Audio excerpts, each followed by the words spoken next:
Hey guys, welcome back to my channel. We are going to be talking about why I'm still feeling a little bit on a down streak. It pertains to something that I think a lot of people, especially girls, this is something we're just so prone to.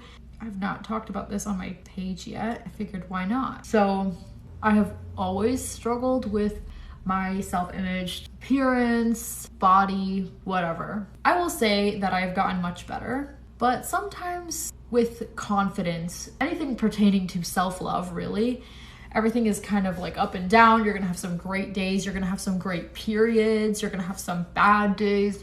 I guess I wanna start this off by saying it is okay to not be confident every single day. It is not realistic to be confident every single day. It would be a dream to be confident every single day, but how many times do you actually wake up and feel like, yeah, I am the best I've ever been? I would watch a lot of self-help content, and my confusion was always at like, do people actually feel this way every single day? Because sometimes I feel on top of the world, and then there are other days where I feel so hit. Like sometimes being in your own skin feels amazing, and then sometimes you just keep wanting to be somebody else or even look like somebody else. I think so many of us, we have like identity crises because of the way we look. So for me, I know I personally really struggle with body dysmorphia. It's hard to talk about just in general because a lot of people will think like, oh, you're just fishing for compliments. That never sat well with me because it's like, no, even just saying, oh, you're so pretty. Why do you feel that way? You're just fishing for compliments because you want people to remind you that you're pretty. Like, oh, okay, if you want us to just compliment you, just say so. But it's like, no, you're not teaching me that you actually think I'm pretty or that I shouldn't feel this way. You're just teaching me not to talk about it with you specifically. I never want it to come off as like a burden, and it's very easy for your problems to come off as a burden, especially in today's age where everybody thinks that everything is oversharing and everything is like trauma dumping. But this is why a lot of people struggle to talk about things that are going on in their life, because you don't want to be seen as a burden, especially when it comes to something like appearance, where it's very easy to be misunderstood, to be called vain. I always felt like people were just going to be dismissive because they would think like, what you're complaining about is not a real problem. And it is. Look at how many people are having so many like major identity issues.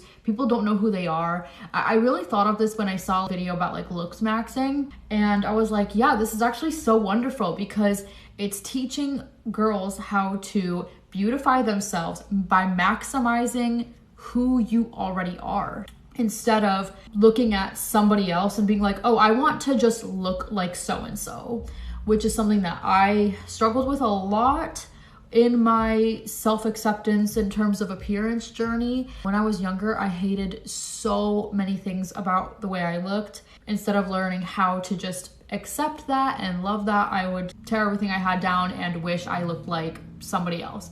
And it would cycle, you know, depending on whatever I was into at the time. I know how it is. It is so easy to look at somebody from the outside and just think about how beautiful and flawless they are, and then to compare yourself and look at all your flaws and be like, oh, I wish that I looked as pretty as this person. Like, I bet you they're so confident. But the truth is, most girls, even the ones that get online and talk about how you should be super confident, struggle with their self-image. And it will really be the girls that you think are so perfect and have nothing wrong with them.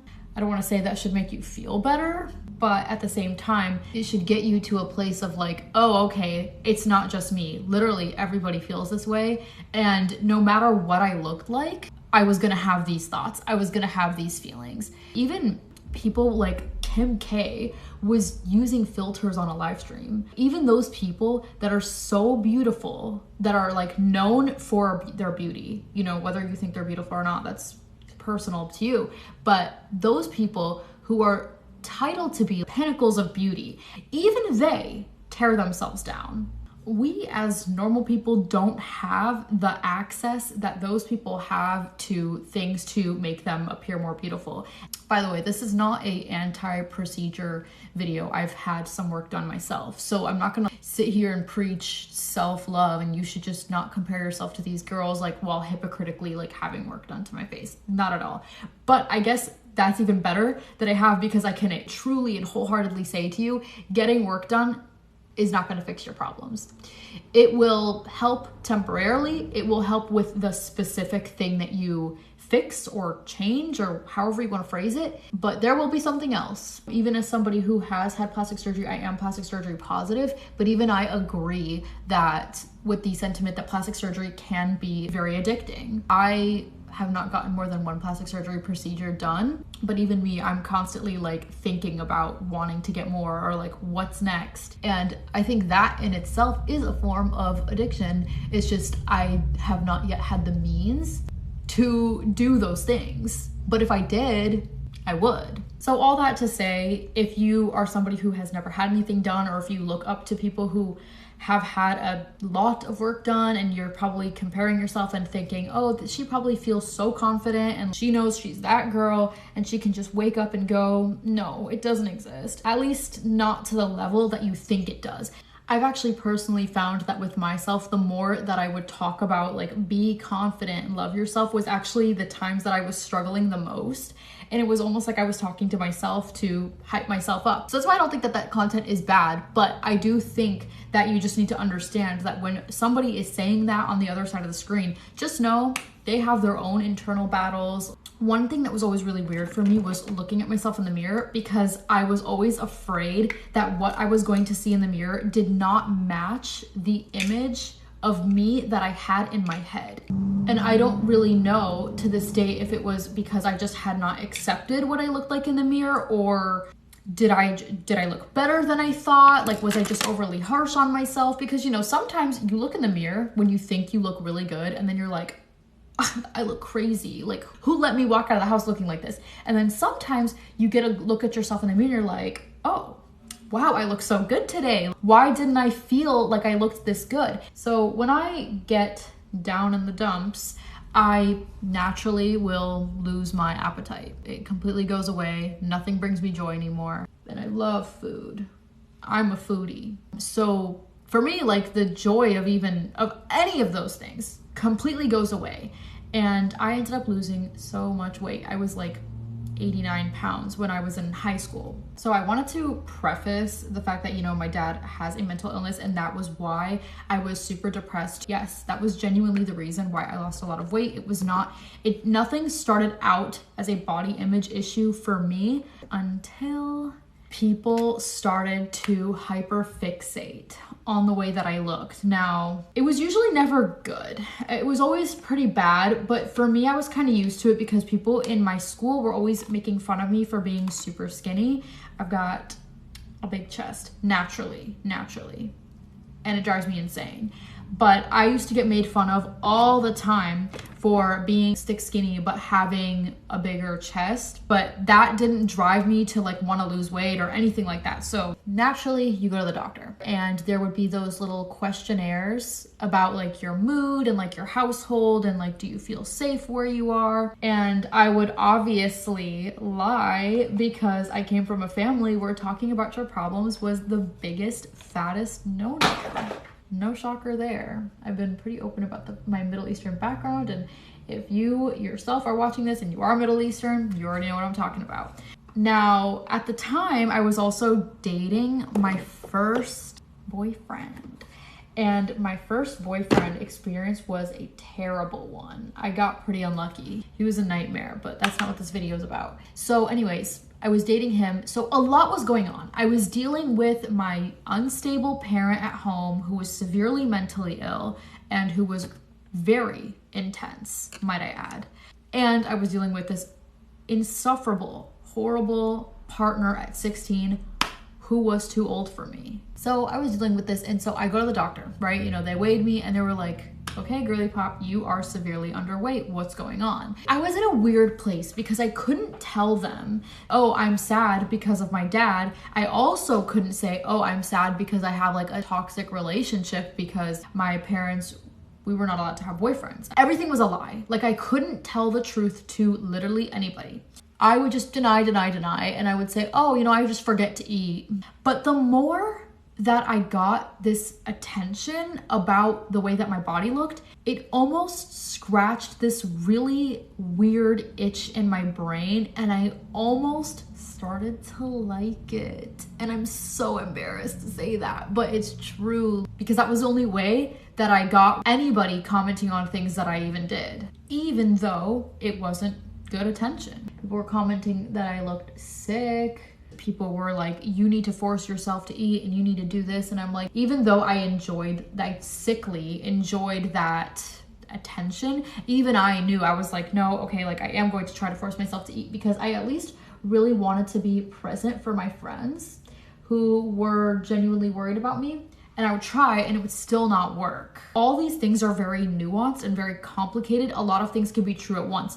You can have a body image issue and you can know that you are physically ill and want to get better, and then relapse mentally and like be okay with it because it's the only attention that you're getting. That stuff really, like when you think about it, is all a cry for help. At least it definitely was for me. That was the only way that I got a therapist. And then what happened, my parents told me that I was not allowed to have a therapist and that I just kind of had to get over things and deal with it on my own. And I would really like to remind people that younger girls are not the only people susceptible to this. So finally, you know, when my dad was hospitalized and I got out of that toxic relationship, I was starting to do so much better and I was really recovering. But when I grew up, I moved to New York and I started to gain weight. My body started to change. I mean, that just happens. I hit 25. And what was so sad is I had been doing so good for so long, and then I started to be like, what's happening? Like, what's happening to my body? I'm used to looking a very specific way, and I started to reminisce and miss my body from when I was really going through it. And that's when I knew something was seriously wrong, because I was starting to romanticize and crave my body from a time when I was going through one of the worst times in my life emotionally and physically. I was so unwell. So I was really nervous when I caught myself starting to slip back into that. And I had to force myself to open up to somebody and talk about it, as difficult as it was, but I forced myself to do it.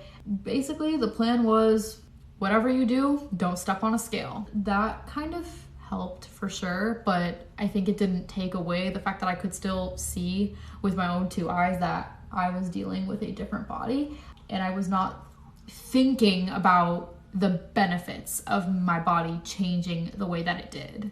We're seeing it so much on screen. People with overly small bodies are being heavily romanticized. So many of us are willingly starving ourselves to achieve that version of beauty. Health really is wealth. I know, cheesy, but it's true. And we don't realize that until we rob ourselves of our own health and are no longer in the same shape or physical wellness to be able to do very normal things anymore. One time I had a thought that was so disappointing. I referred to somebody who was very obviously disordered eating as disciplined. And when I said that, I had to stop and I almost smacked the shit out of myself. I was like, why would you ever refer to that as discipline? Why would you refer to somebody actively bringing themselves closer to death by their choice disciplined? Hurting yourself to attain a certain body is not going to make you a beauty standard. And we've already seen how the world moves on from beauty trends, and one body type is in for a little bit and then we get over that and then we move to the next body type. I mean, look, you see people now running out to get their BBLs dissolved when they even put themselves at risk to get a BBL to begin with, knowing how dangerous BBLs are. And once again, you guys, like that's truly not a diss. I myself am not perfect. Even if it's not about the body, I still have self-image issues. I mean, maybe that's why I'm always changing my hair color all the freaking time. because I'm always trying to fix something that I see is wrong. Don't pay attention to my nails, by the way. Hoping that that change will actually genuinely improve the way that I see myself. It works temporarily, but once this becomes normal, you know, once I get used to the new hair color, it's a cycle. It's a bad cycle that just keeps continuing. And body image issues, just, it all reflects in a different way. But just understand that whatever you see on the outside is a direct reflection of what is happening on the inside. Somebody would not be starving themselves if their internal world was healed and good. Okay, yeah, so that pretty much covers pretty much everything I want to say about this. Go follow me on TikTok. I'm going to put my name somewhere on the screen. I do live streams, I do makeup videos, so it's really fun over there. And if this video helped you, or you think it helped somebody you know, share it with a friend, like the video, subscribe. I do videos like this every week. And I will see you guys in my next one. Please take care of yourselves and the people around you. And I love you.